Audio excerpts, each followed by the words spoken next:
to introduce French Consul General Denis Barbet and members of his party.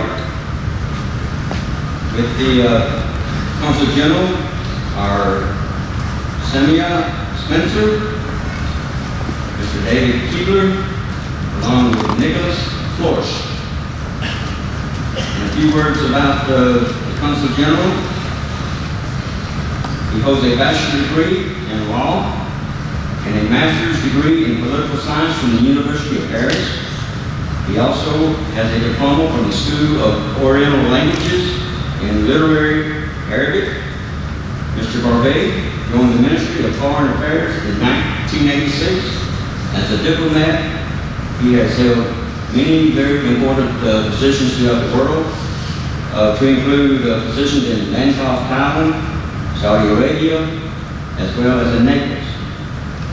Mr. Barbet is married and is the father of 3 children. So at this time, would you please make welcome to the podium, Mr. Barbet.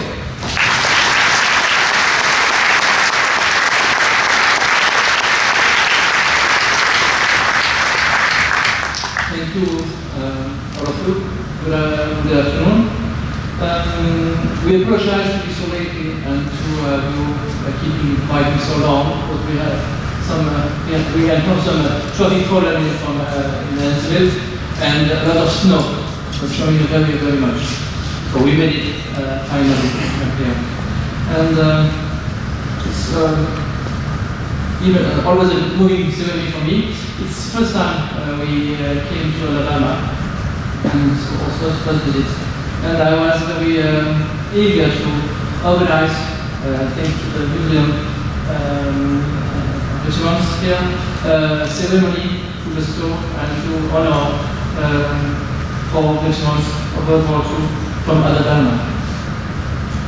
Dear veterans, ladies and gentlemen, as the Consul General of France for the Southeast, I am extremely honored and quite moved to welcome you in Athens this afternoon for my first official ceremony in Alabama, during which I will bestow the insignia of the Legion of Honor upon 4 American veterans of World War II in the name of the President of the Republic of France. It's a great privilege for me to act today on behalf of the French authorities, who wish to express the deepest gratitude on behalf of France and the French for all the young Americans who left their homeland to defend on French soil the values of freedom and democracy, which we have in common.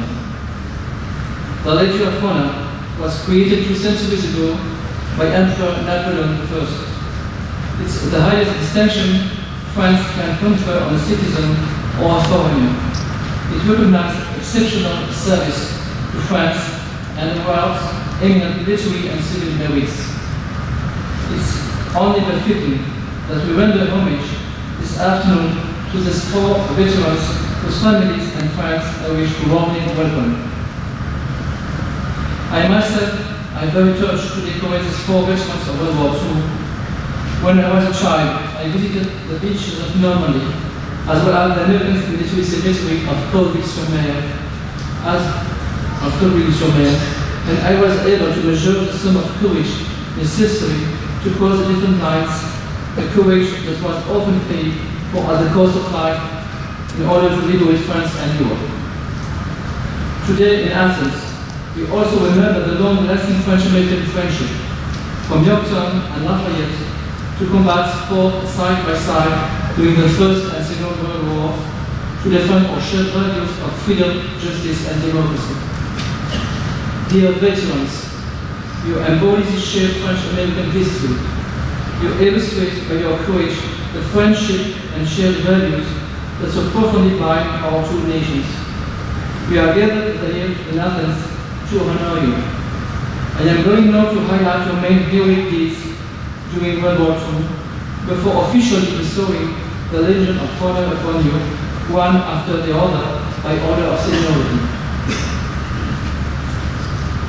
I start with Staff Sergeant Theo W. Calvin Jr. You enlisted in November 1942 and completed basic training in Georgia and New Jersey, before shipping off to Morocco in March 1943. After participating in the Sicily invasion in July 1943, he was shipped to England to prepare for the Normandy invasion as a gunner in the anti-tank company of the 395th Infantry. On June 6, 1944, you landed at Omaha Beach, where most of the Allied casualties on D-Day occurred. In August 1944, you participated in combats near Avranches in Normandy, where you were seriously injured following a bombing by German planes. This didn't stop you from helping the other 200 wounded soldiers before getting carried off yourself to a field hospital. After a time of recovery in England, you returned to the battlefield near the end of November 1944, near the Siegfried Line, the German defense line. You continued fighting in Belgium and Germany before returning home in September 1945. Staff Sergeant Calvin, you were awarded the Purple Heart for your injuries, as well as the Good Conduct Medal and the Distinguished Unit Page Badge, among others. Staff Sergeant William P. Hunter Jr. You enlisted in the Armed Forces on June 5, 1943, at the age of 17, and went to gunnery school in Kingman, Arizona, where you trained as a gunner on the B-17 Flying Fortress. You finally entered into active duty of the Army Air Force in March 1944. You were sent off to the European theater operations in January 1945, where you joined the 384th Bomb Group of the 547th Bombardment Squadron. Between February and April 1945, you completed 25 missions as a tail gunner of the B-17 in Germany, France, Belgium, and Holland. One of these missions included flying over Bordeaux in April 1945. Staff Sergeant Hunter, you were wounded in the left arm by bursts of the flag while flying over Holland. For this, you were decorated with the Purple Heart. You also received the Bronze Star Medal and the Good Conduct Medal, as well as the Victory Medal.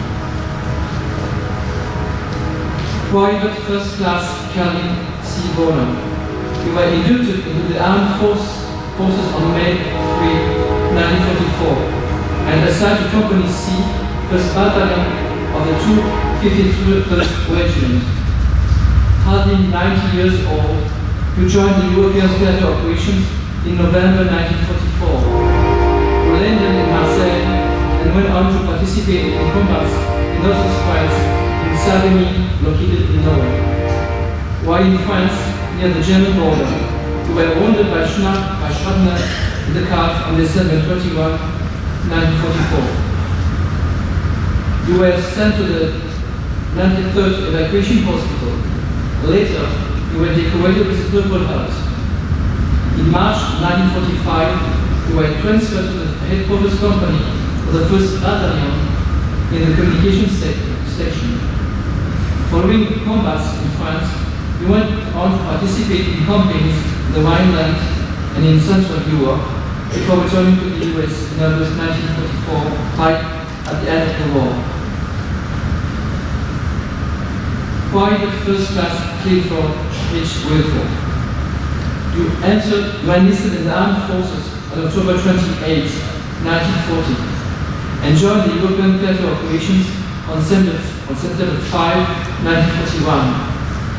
After being stationed in Iceland, England, and Ireland, you participated in the Normandy invasion in June 1944. You fought in Angers, and once the city was liberated, you left for Paris. Along the way, you helped liberate Chartres. You were directed at the last minute to Fontainebleau, about 40 kilometers from Paris. You were met with heavy resistance before successfully liberating this city. You went on to fight in northeast France, near the city of Metz in Lorraine, and crossed the Germany border in Saarbrücken. Private First Class Wilford, you were decorated with the French Liberty Medal by the Conseil Régional de Basse-Normandie and the Bronze Star Medal for meritorious achievement in world combat. Gentlemen, you are true heroes. You will be our heroes forever.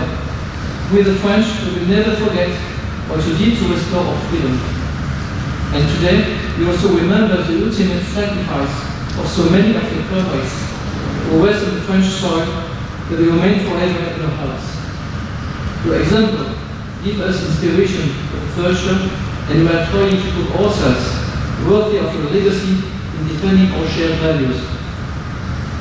Dear veterans, in recognition of your heroic actions and extraordinary accomplishments, the President of the French Republic, Nicolas Sarkozy, nominated you with the Legion of Honor with the rank of Knight. I will now bestow upon you this distinction, France's highest honor and one of the most coveted in the world.